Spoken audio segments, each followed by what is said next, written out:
Hi, Coach Kathy here. Today we're going to talk about pre-diabetes. But before that, I have to say nothing that I say here are be intended for a substitution for you and your healthcare provider. Always have a discussion with you and your healthcare provider. There's any change you're going to make in your life, your medications, blah, blah, blah, all that kind of stuff. But anyway, getting on to pre-diabetes. Did you know one in three U.S. individuals are pre-diabetic? 1 in 3. That's alarming. That's 88 million people pre-bad. Something's bad's going to happen eventually. That's and 84% of those pre don't even know they're pre. So what's that mean? Well, I was once pre-diabetic, and probably for a good 10 to 15 years.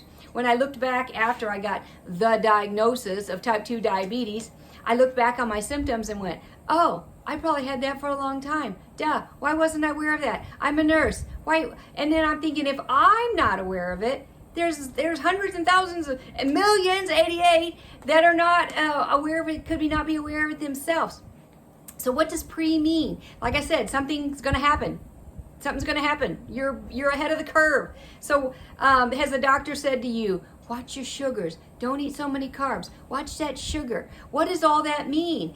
The doctors were saying similar stuff to me, but it wasn't registering. I'm a nurse of all things. Why wasn't it registering? I don't know. One day, let me just tell my quick story. One day I was so tired, I couldn't even take the 2 flights of steps up to the cardiac unit where I was working. So I took the elevator.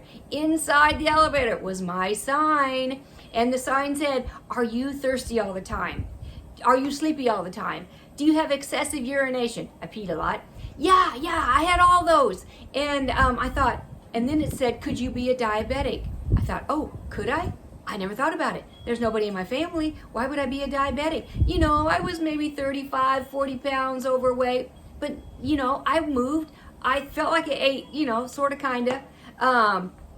Okay, but stress and life and family and fast food, kind of just overtakes our routine. And there I was. Went home, bought a glucometer, and what did I see? Over 200. That is a diabetic. So let's talk about pre-diabetic. What does that mean? So it means you're running high blood sugars up and down, but not enough that they're going to call you a diabetic yet. So, if you're running 100, your fasting blood sugars, everybody's getting their labs done yearly. That's something to look at, your fasting blood sugars.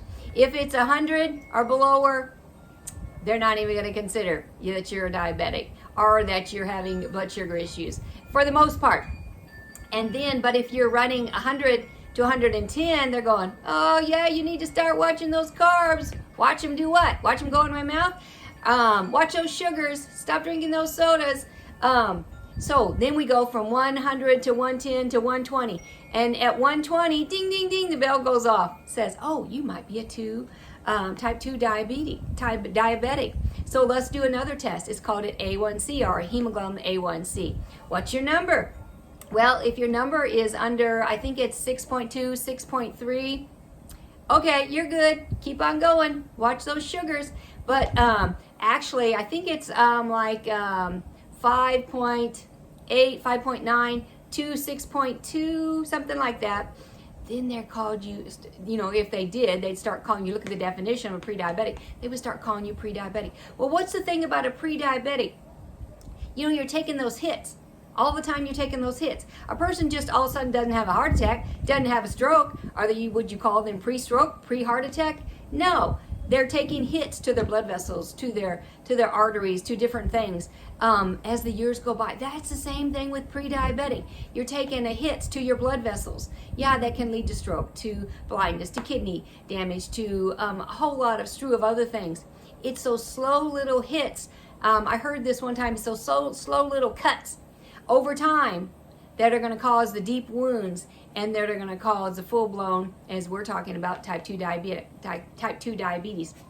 So that's where I was. So all of a sudden, I'm looking through the charts of the patients that I'm caring for, and I'm going, oh, their blood sugar's up. Oh, they're a diabetic. Oh, they came in for a heart attack. And I went, oh, no, I'm going to be one of those people laying there in the bed with my type 2 diabetes. Well, that's the time I tried to take action. Well, my shirt says you versus you, and that's what it seems like it is a lot of times. It's a one-person sport. But healthcare is a team process. Takes a lot of people, takes a village, as they say. So, you know, if you feel like you're in that pre, and 1.1 and 3 individuals are, that maybe you need to gather up your folks, gather up your team, gather up the bad food in the house, and, you know, throw it in the trash. And so that is hard for when you've got some yummy stuff in the house, and you know you shouldn't be eating it, and then you just like, okay, I'm just gonna throw it in the trash, and just do it.